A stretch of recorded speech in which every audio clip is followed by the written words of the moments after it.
All right, everybody. It is Steve, the Rogue Scholar, and today this is fresh off of our M4 All action that took place this past week, and actually took place. The rally and the march took place on Saturday in Washington D.C. It was nice to see a lot of people that I haven't seen in a while: Margaret Flowers, Savage Joy, Jeff Ginter, John, Kami John, as they say. John Signer, and others. It was just nice to see a lot of people that haven't seen really since the pandemic, other than online. I spoke at this event, and I had to go near the beginning because I was trying to visit with my family, who I haven't seen very much at all since the pandemic, quite frankly, either. And they all live there. Um, but what I wanted to do was I wanted to start with the video of my presentation at the march. And I want to start by showing you what I said, and then I'm going to explain to you why what I said is so problematic. And some of it may seem obvious, but a lot of it is going to be a challenge, just to say the very, very least. So let me go ahead and get us started here. Hopefully, you'll be able to hear the sound without any problem. And here we go. All right, everybody. So, you're going to hear a lot of really, really important stories today from people that have different life experiences. The one thing that I think we all can understand, going back in time, 2015, Hillary Clinton, Bernie Sanders fighting about bold policies. And what did Hillary say? It's pie in the sky. It's pie in the sky. How are you going to pay for it, Bernie? And unfortunately, no one really learned the lesson. People ignored the comments. They ignored the economics. They ignored the MMT struggle, or modern monetary theory struggle. Now here we are in 2022, 7 years after the great opportunity to really expose to people the big lie that stands in the way not only of Medicare for all, but of a Green New Deal. Because, folks, we're facing more than one crisis right now, aren't we? We can't get sidetracked on one thing. That's why state-by-state solutions are such a joke. We can't get stuck in other things because we still got the environment to worry about. Can you imagine the tsunami coming through and you're like, yes, I got my Medicare for all. Right? See, we got to walk and chew gum. And this is a big problem because we can't unite. Because we're busy being told by people that are doing pretty damn good. Vote blue, vote for Summer, vote for Pedro, right? We're all in this weird dichotomy of there is no alternative. It must be this, it can't be that. And if you say anything, you're divisive, you're this, you're that, oh, you're mean. Oh my God, did you hear how Steve said that on his live stream? Oh my God, he's such a meanie. But let me tell you something. If you don't understand that the United States government, literally, by law, Article 1, Section 8 of your U.S. Constitution, says that only Congress has the power of the purse. That means not rich people, not taxpayer dollars, which is a Margaret Thatcher, Ronald Reagan lie to keep us all locked in purgatory. But how many of you all know lefties that are out there preaching the good word of Ronald Reagan and Maggie Thatcher going, the hard-earned tax dollars, the hard-earned tax dollars, right? It's not a real thing.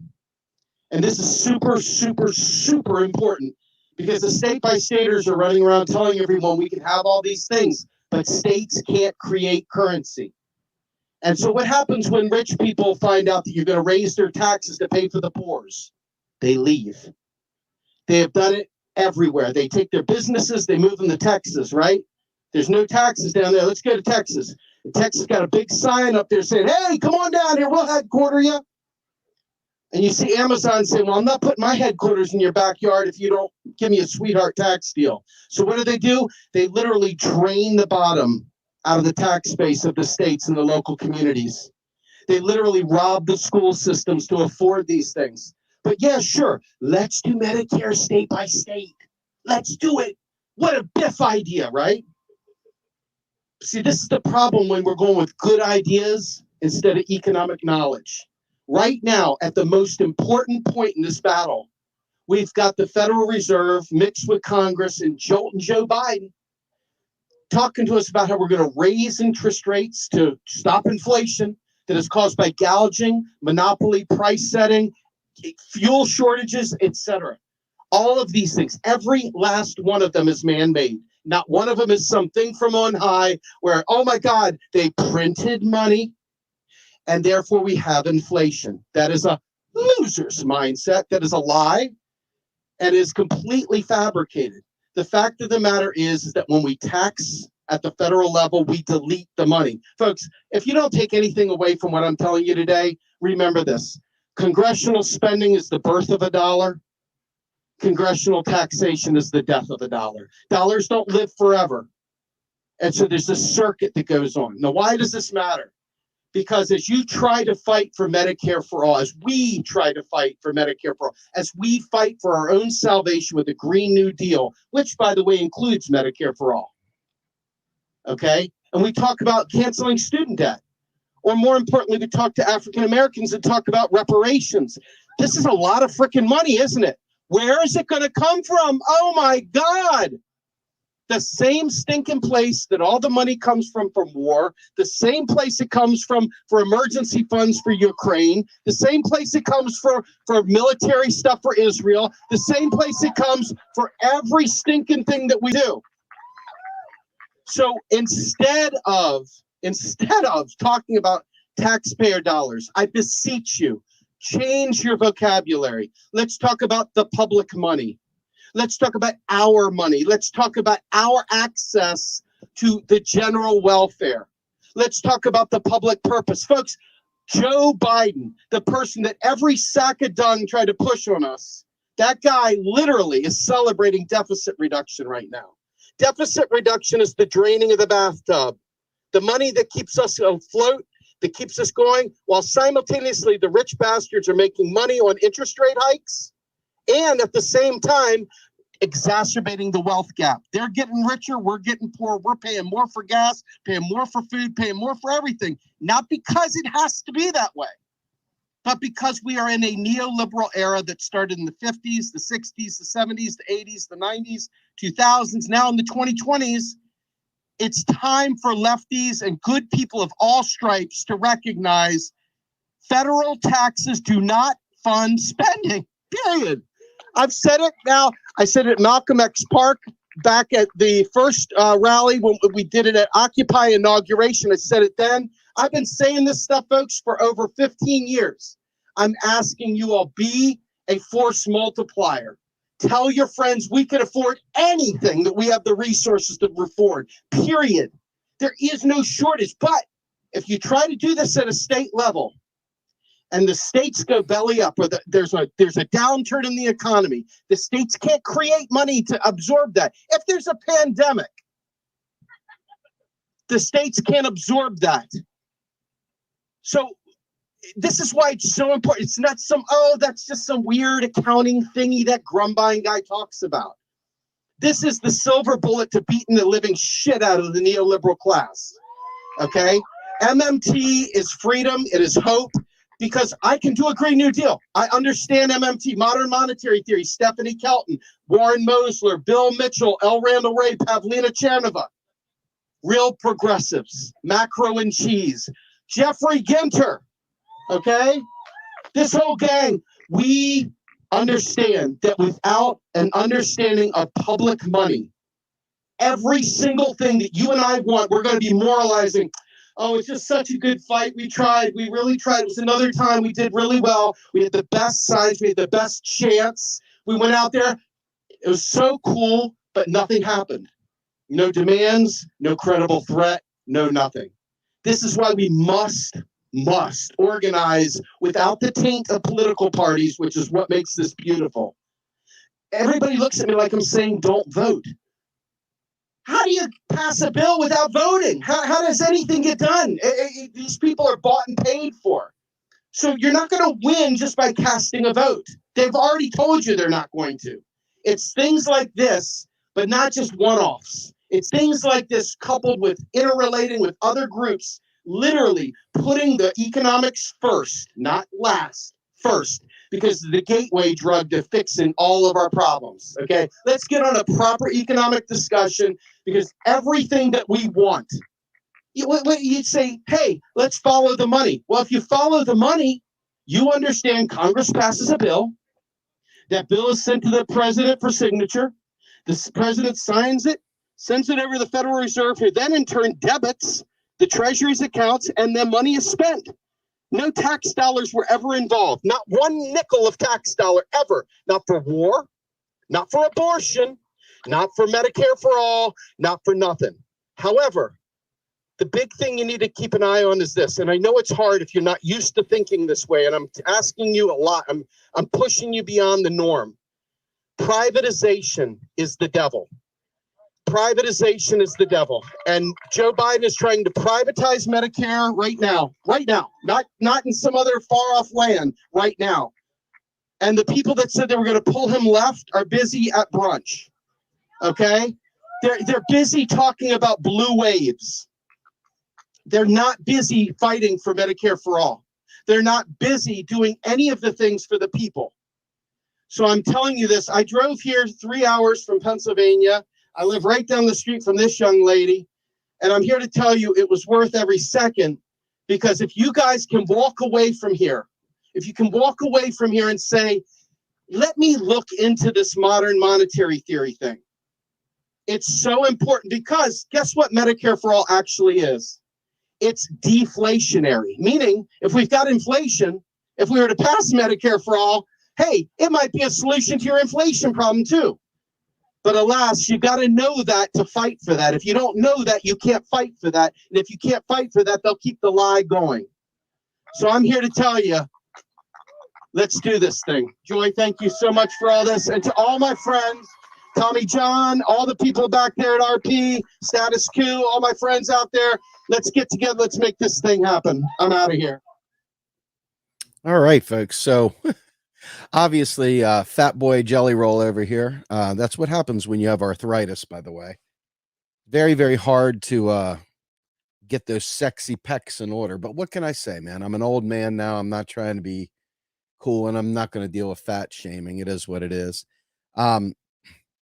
But I want you to understand something. There were many people in that audience that were clapping and applauding, and there were people that were excited to meet me. And that was very nice. I really appreciated it. But there was far too many people that had never heard the message that I gave, that I've been giving for over a decade. And more precisely, since Bernie Sanders started running, speaking directly towards the types of, bold progressive programs. We're not being shared around by many people. So in other words, you're left with the dodo bird version of economics to drive these bold programs. And if you think about what I'm saying and why it's so important, what I'm saying, I want to just give you a snapshot into a future world that terrifies me. The state-by-staters have more energy behind them because this is what happens. It's always this way. The people that don't really fully understand what's going on end up having the loudest voices and end up being the ones that end up getting the air cover. I mean, Susan Sarandon now is going to be speaking on behalf of the state-by-staters. Okay. So you got 50 states that have to try to pass some sort of healthcare reform. 50, by the way. And of the 50, maybe 4 of them have a robust economy enough to actually do any type of real meaningful healthcare reform at the state level. But it still doesn't provide them with the bargaining power they need. It still doesn't provide them with anything. But there's like basically 4. That means that the other 46 plus, the different territories and stuff like Puerto Rico and DC and Philippines and other areas, so U.S., Guam, whatever, we have no answer for this at all. And more importantly, let's say hypothetically they got the train rolling and California did fine and Washington did fine and New York did fine. But then all of a sudden one of these other states decided to do it and it fails. All it takes is one. What do you think the narrative, the booming narrative, will be? Now, I want you to also think about what happened during the pandemic. We all begged for help. We all begged for various things to happen, and they didn't happen. And when they did spend money, the minute we got out of the pandemic, the first thing every parasite in the world said was they printed money and they started jacking costs up. The minute that they did that, the minute that they did that, the very second that they did that, they already started the inflation train going. Which leftist do you know of can speak properly to the inflation story right now?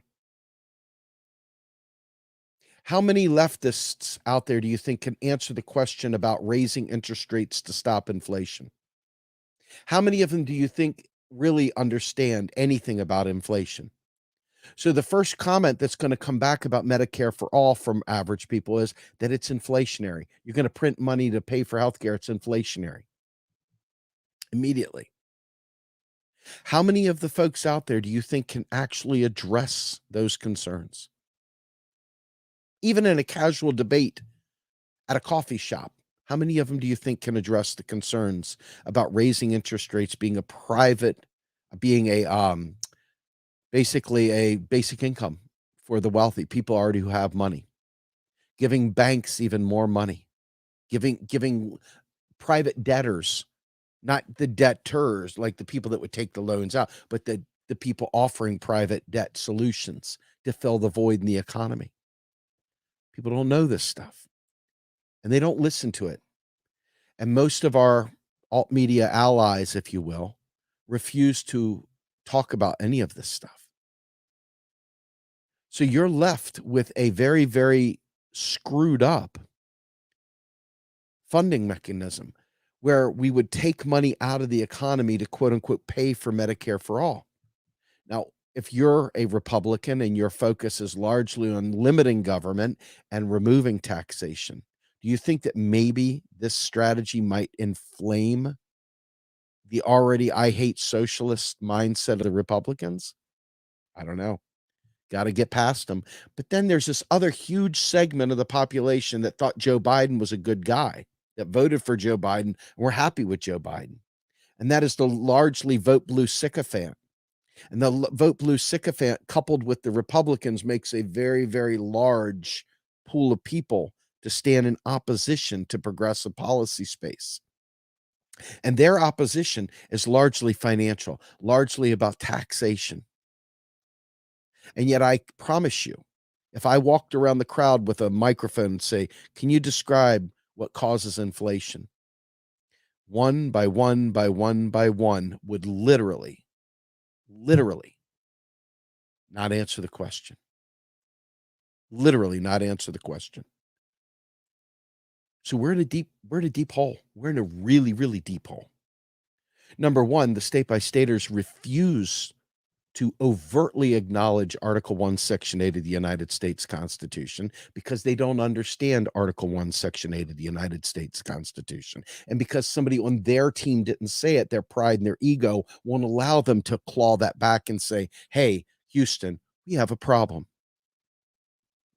Now, is that just a normal human failing of pride and ego, or is that something more nefarious? Is the establishment taking us down a splintering trail as state by state? All these different groups going off in their different directions, having to write their own special bill for their own local state and not working together, because you can't work together at that level because you've got local shit going on that has nothing to do with the national single voice effort. It's got to do with a bunch of tiny pockets of things. And what have you noticed about politicians? Do they sit there and start with asking for the most they can get and then square it down to what is agreed upon? Or do they start here and then square it down even further? My experience is that they end up squashing it further, all in the name of, I'm not a socialist, or I'm not this, or I'm not that. So let's take it to the next level. Each time we go out to one of these rallies, each time, And each time somebody's focused on, I'm going to do it for my state. No, I'm not going to talk to you about how I can do it nationally because I got to talk about my little pocket of shit state over here. I'm going to switch and take away the big focus from everybody. I'm going to put it on my little state there. And now all of a sudden, you've got all these different efforts going on. Now, it doesn't take a project manager such as myself to tell you how stupid that is. It shouldn't, anyway, by the way. It shouldn't require a project manager to tell you the complexity you've just added to an already complex problem. Not to mention the fact that they should not be calling it Medicare for all at the state level. It should be like, we're just trying to improve our health care at the state level, because there's no way to do Medicare for all. Number one, it's not for all. And number two, there's no way to emulate the payment system. Why is that? Because the states are currency users and the federal government is currency issuer. Anyone that doesn't acknowledge that is literally causing harm to this movement. Literally causing harm to this movement. They're not helping it, they're hurting it. Because this is the most important thing, as you can see. And all it takes is some pundit on MSNBC that's in the establishment pocket going to say, so you can't explain to me how you're going to mitigate inflationary problems by printing money for your Medicare for all? You can't explain that. Why not? Is it that somebody in your movement didn't talk about it for years? Or is it that somebody in your movement did talk about it for years, but you were busy chasing puppy dog tails elsewhere? I think it might be that, because there was somebody that's in the left, somebody who's a strong proponent for Medicare for all, an organization in particular that's been pushing for this, and other people in their own pockets doing the same fucking thing, but have been ignored. Here's the problem. Everybody's heard the sob stories. Everybody's heard people missing, teeth. I mean, I talk about missing teeth all the time. What does that get me? A bowl of soup, right? Nothing, right? Everybody knows the sob stories about the stacks of bills. We all know it, but somebody out there saying, well, you should have made better choices. All these shouldas and wouldas and all this stuff don't move the needle. All the sob stories don't move the needle. The people that are already sympathetic are already sympathetic. The issue is one of strategy, and the issue is one of education, right? As long as they can hide behind the idea that this is inflationary because you're printing money, as long as you can sit there and make it be like, we're going to take somebody's hard-earned tax dollars and fund this, as long as you do that, you have literally destroyed our chances. Because, as I stated in that speech, we have more than one crisis going on right now. And so if you don't address the funding mechanism in each of these crises and show that we can do it, and it's not a big deal, that paying for it is not a thing, the government creates money when it spends. If you can't do that, then the idea of a Green New Deal, dealing with climate crisis as the world's burning up around us,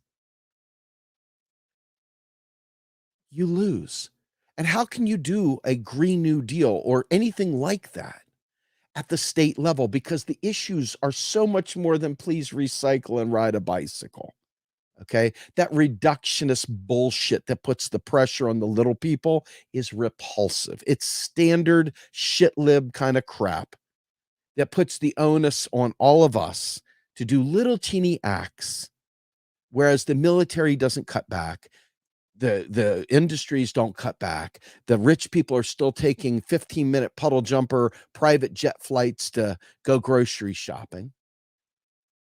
The big things are still happening. The big ag, all the other things that cause massive amounts of carbon to go into the atmosphere through fossil fuels, you name it, all of that.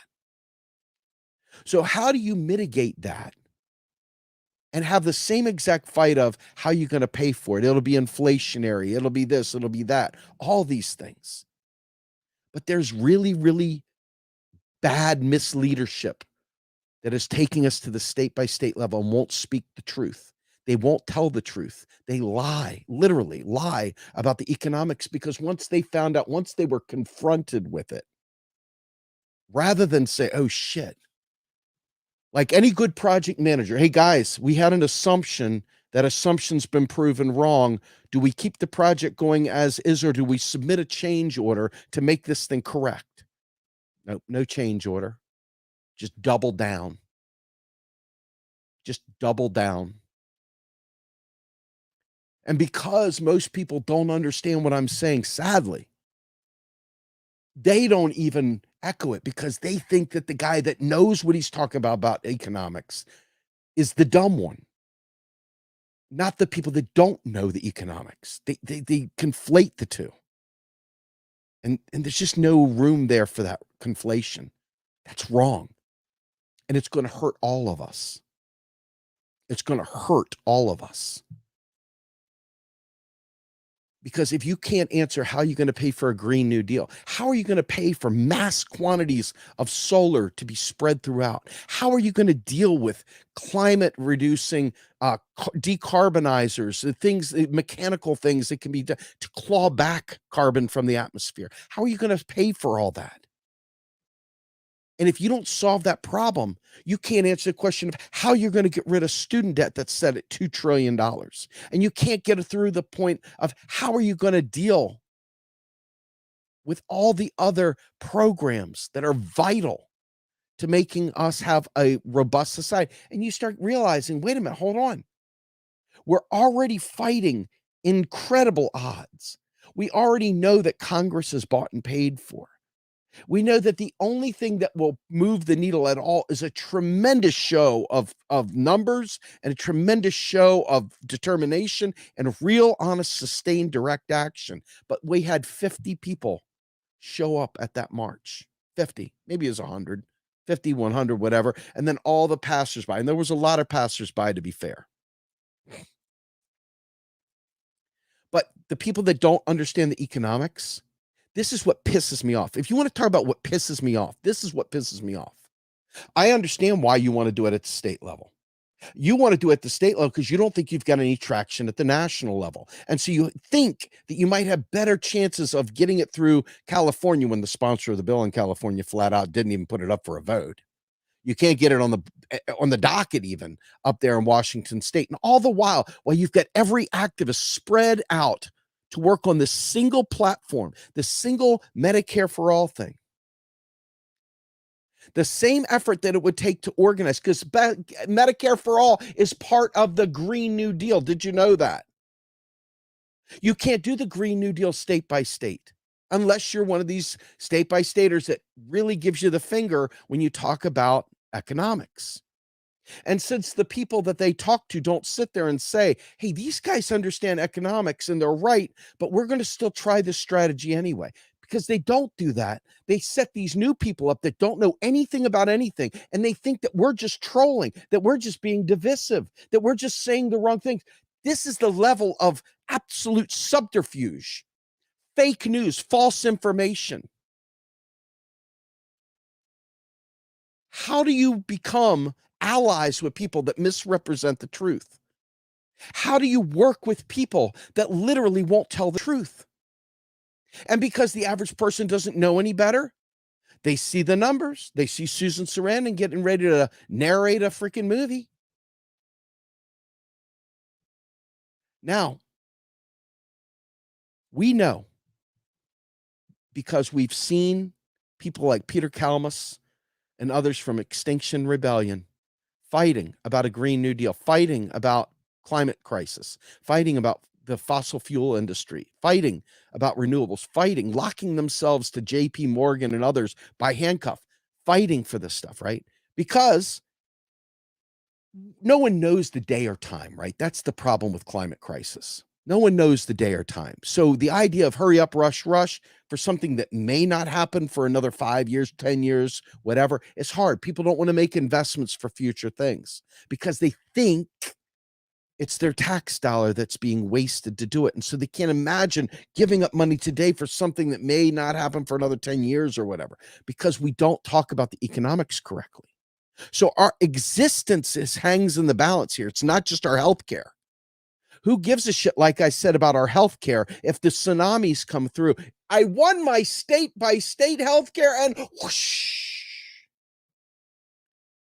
I refuse to be effective and refuse to learn about the environment and refuse to fight the two-headed war.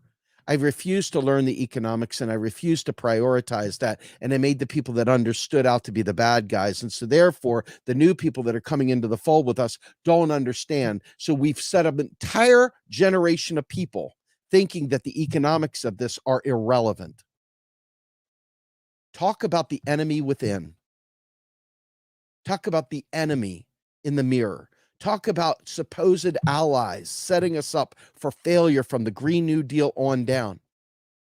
And again, Fadl Kaboub talks explicitly about what he calls the layer cake of the Green New Deal, which includes renewable energy. It includes Medicare for all. It includes a federal job guarantee. It includes a just transition. All these things have a big price tag on them. If you don't understand economics, that'll scare the shit out of you. And believe me, the Republicans will be ready to fight about it being printing money. They'll fight about it being inflationary. They'll fight about it being wasted tax dollars and all the other loser things that many of our lefty friends say just as well.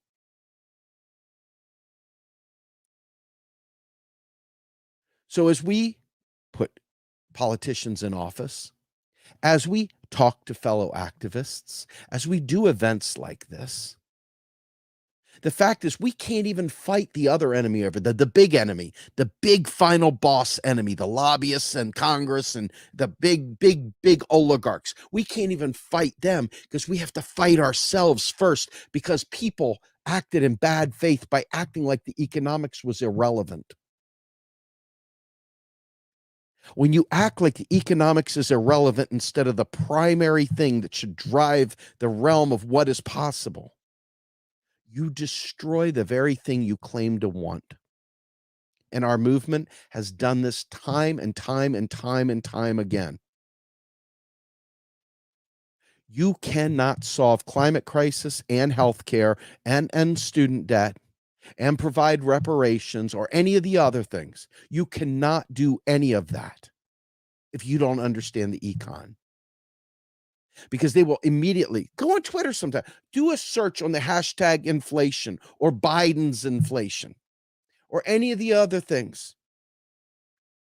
If you've got a supply chain issue that's causing inflation, you've got to fix the supply chain. Maybe that's roads, maybe that's railways, maybe that is hyperloops, who knows what. Maybe it's bus systems. I don't care. Maybe it's shipping, who knows. But if you have supply chain issues throughout the country, this is the way you fix it. You address the supply chain. You don't reduce spending. You don't sit there and raise interest rates. You don't do anything worthless like that. Only a horrible, wretched, evil fuck would do that. And that's what's running the show. But sadly, the vast majority don't know these things. They don't say these things. And so there's no real pushback against these things. And then you have that whole left-wing anti-imperialist group, which I'm a member of in my heart, but they refuse to get with the economics as well. So there's no energy to doing this correctly, and not just correctly, so we get it. So we get it. And so then add in the fact that, oh, wait a minute, hold on. We've got higher gas prices. Inflation must be Biden. Well, I hate Biden. I hate the motherfucker. Okay. But the fact is that it isn't Biden's gas inflation. The fact is that Russia amounted for between 3 to 6% of the global oil production that was, basically screwed when we shut them down, when the sanctions went through. So that 3 to 6% amount had to be brought up from somewhere. Where did it come from? It came from Saudi Arabia. What did Saudi Arabia do? They kept pricing up that small amount, that window, that's 3 to 6%. They kept pricing it up because these contracts are already out a year. They've already set the price of oil way out. So you don't address all these price problems with some other bullshit with raising interest rates and laying people off and cutting spending. That's not how you fix that. You fix that by putting a law in the books that tells your oil producers within the United States that any domestic oil produced in this country will be used for this country. And when we hit our threshold and we have additional, then we will export that. That's how you solve that problem. Okay. But it didn't happen. But see, everybody doesn't think about inflation in the correct way. They just think printing money and their heads explode. And that's what Medicare for All represents to people, even though Medicare for All on its own is deflationary. Okay. What do I mean by deflationary?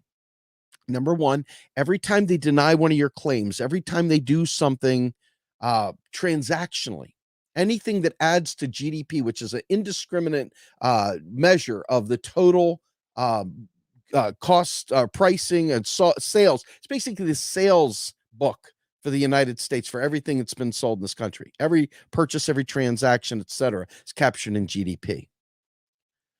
And so with that in mind, when you're looking at the way insurance is today, they get paid to literally stop you from getting service. That's how they make their money. Well, all of a sudden you eliminate all these middlemen, all these people that are in the way of preventing you from getting to care. That causes jobs to be lost, whether you like that or not. That's a true statement. All those insurance company jobs gone. A lot of the other processing jobs gone. And then it also brings the cost of service down, because so much of the overhead for advertising for these insurance companies and all the other bullshit that goes with them, all the sales reps that show up, all the pens they buy, all the other bullshit that goes into creating the business case for their existence vanishes. And so all of that brings costs way down, makes it very efficient. Okay. And so if it's very efficient, that right there is deflationary, and it causes jobs to be lost. So you need a just transition. You need a job guarantee. You need all these things. But if you're doing it state by state, how much have you destroyed this country by not getting this? How much have you fucked the movement by not getting this? Hint, a lot. Hint, bigly. So you're not even able to fight those lobbyists over there yet. You're not even able to fight with them yet, because you've got to get through the phalanx of false prophets and folks that don't understand economics, that just sideline you and put you out to pasture like you're telling a story, like you're not an ally telling them an unfortunate truth. See? Because they treat you like a bitch instead of treating you like somebody that's explaining to you, hey, we want this too. But what you're doing isn't helping, because we need this Green New Deal also. And is there any energy for these things? No. Why is that? Because people don't think we can do it. Why don't they think so? Well, because the establishment has proved time and time again, every time we try and get a candidate in there, what do? They cock block it at the primary level before you ever even get through the door. So a lot of people have checked out. A lot of people have stopped believing. A lot of people have stopped caring. We should be organizing at the state level for a national solution. We should be organizing around healthcare, but we should be organizing around the full layer cake of the Green New Deal. Because once you get those things, Medicare slides right in. You got to have Medicare for all.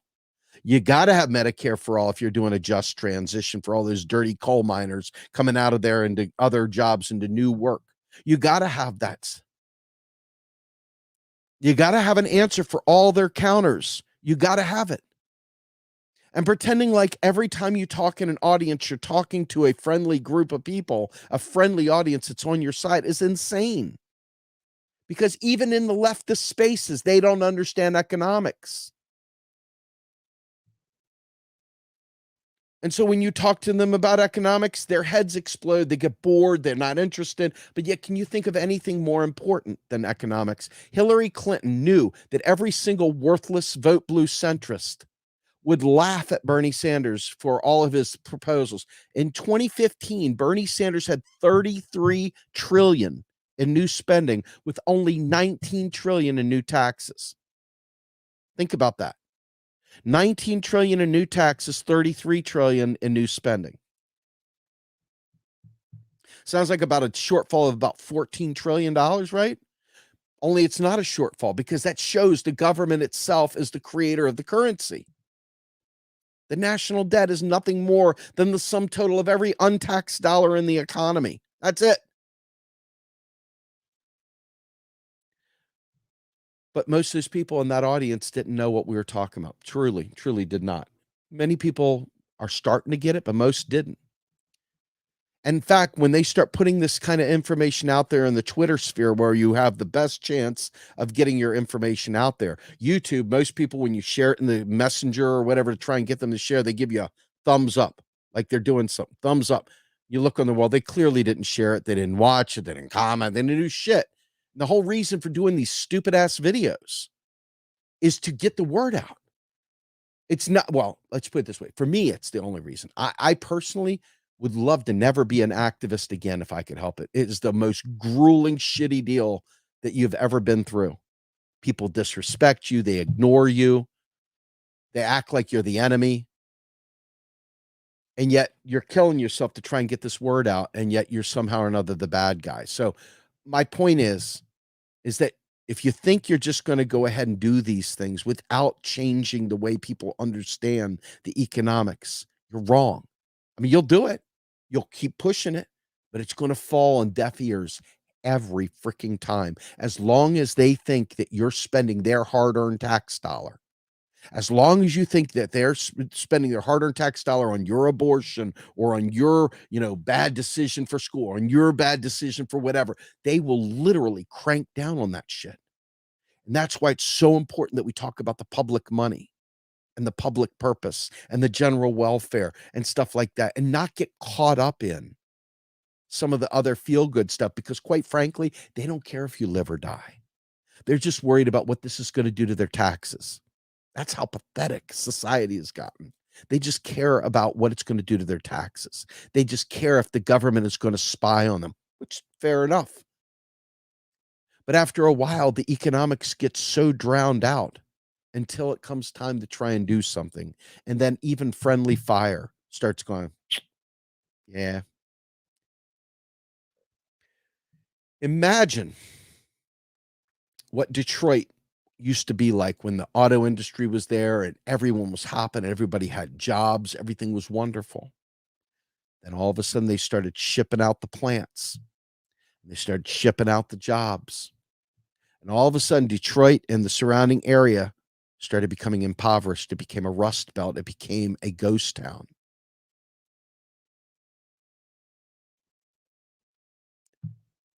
It happened in Buffalo, happened in Pittsburgh. It's happened all over the country. And it's because businesses pick up and go where it's cheaper. And if you're in the business of raising taxes to pay for things, that runs right into their ROI, and they gone. Gone. It's called the race to the bottom. Federal mandates on states are absolutely brutally oppressive. States then in turn are underfunding their pensions. States are underfunding their roadways, their bridges. Federal government occasionally provides encumbered dollars, meaning these dollars must go to this. When they say encumbered, it means it must go to a specific thing. And so some of the bridges and stuff are being, paid for via federal funds. But the state of Pennsylvania literally is doing fracking to fund schools. Fracking, folks, because that's what states have to do by any means necessary to get the revenues to pay for their existence, to keep the schools on. This is the stuff that I don't hear any of these state-by-staters talking about. Why the fuck not? Why not? Why can't I expect them to do the right thing? Why can't I hold them and wonder why they're not doing the right thing? Why can't I hear that when they describe it so that they're talking about the risk? If you want to talk about that, that'd be one thing. They don't do that. That troubles me greatly because it has so many other impacts. So we want to fight the Republicans. We want to punch at the Republicans. We're going to fight the system. The system, we're this nebulous system. Because that's the enemy. It's this nebulous phantom. We've got to fight them. But down here, right there in front of your face, is another barrier to getting there. And the economic illiteracy that's prevalent in our movement, in our left spaces, etc., is so oppressive. It sucks the air right out of your lungs. It's so oppressive. And that's before we have the first battle with a Republican. That's before we have the first battle with an oligarch. That's before we take down the media. That's before we do anything. The very first conversation is we got to get past ourselves so that we're all fighting correctly. So we all understand what's going on. And literally, alt media site by alt media site by alt media site, activist group by activist group by activist group, all of them ignore the economics. Hell, even shitheads like Doug Hedwood, Jacobin Illuminati guy, Jacobin big time dude, big socialist guy, literally pinches a loaf on modern monetary theory, claiming that we're trying to prevent taxing the rich. And really all the MMT tries to do is explain that taxing the rich doesn't actually pay for programs.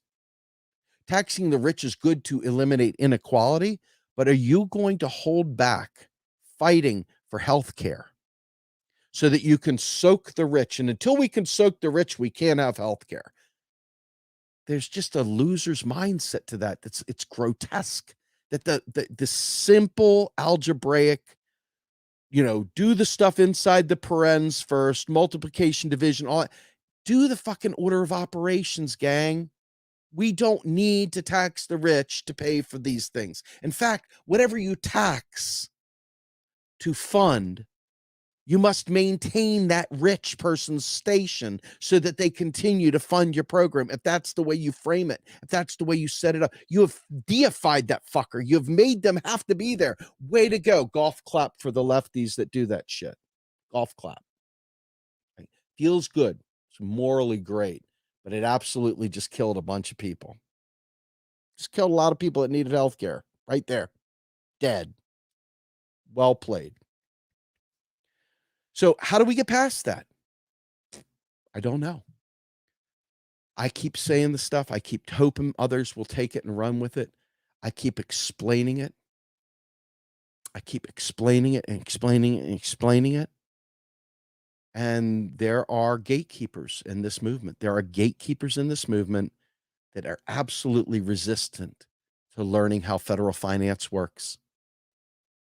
We can't even get Jill Stein or Howie Hawkins 1% of the vote during an election, but they think we're going to somehow or another have the numbers to turn the system on its head.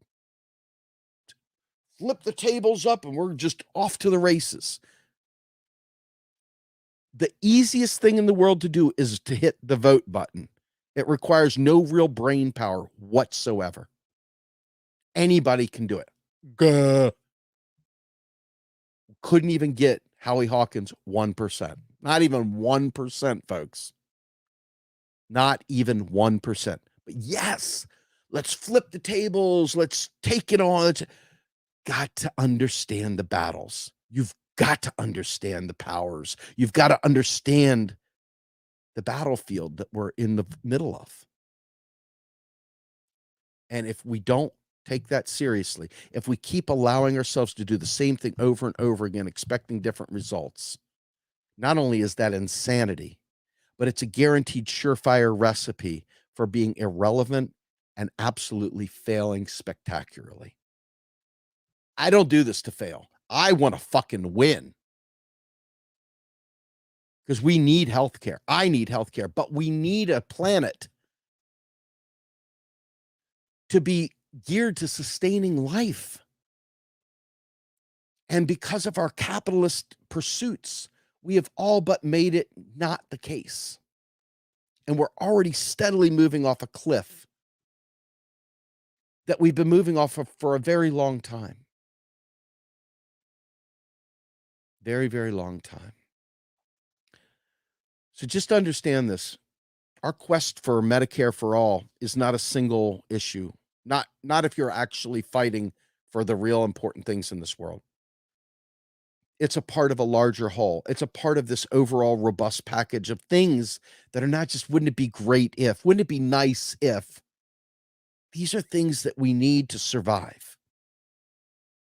The Green New Deal forces governments that have the lone power, the authority, the strength of the ability to force legislation and to impose restrictions and to literally make the landscape for markets so that we can survive. We need the government involved.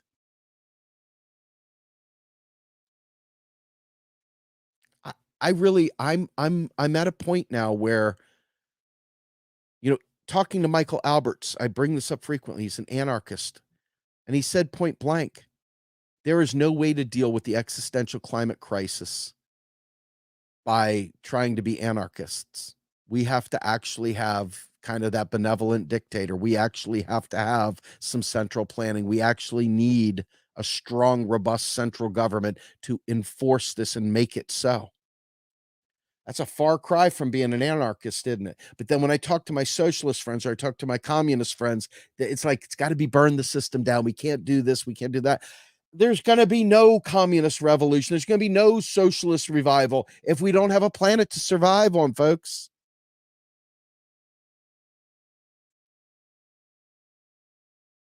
And yet there is an entire group of people that actually know better on the economics, but literally choose to do the wrong thing and are enabling this state-by-state approach that is going to literally deep six all of our hopes and dreams if we don't refocus this. And a lot of weird strongholds, a lot of weird isms, a lot of weird, I can't even consider what you're saying crap. I understand what the state-by-staters are saying. I get it. I'm sympathetic to it. I'm here to tell you, though, that it's not the right way, and I can show you why. And if you actually listen to me, instead of saying, well, you just disrespected my dead son, or you just this and that, you're coming up with all these like slagging things. I'm not talking about you as a human being. I'm talking about the economics of this. If you can't keep it not personal, if you can't address the points that I'm raising, you're probably not a very good person. You're probably a shitty person. That's personal right there. If you can't deal with the very real issue that I'm raising, then you're probably not a good person if you're using personal put downs and slags on me as a human being. And those that enable that, not a good look. Fuck you. Okay? Not a good look.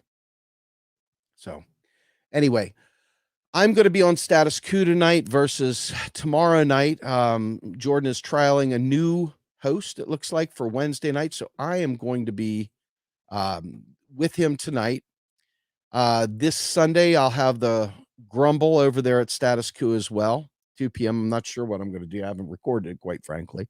And then this coming Saturday, we have a great podcast with a PhD scientist named David Keith from Harvard and MIT, who focuses on geoengineering and other things that can be used to leverage against the climate crisis that we're in.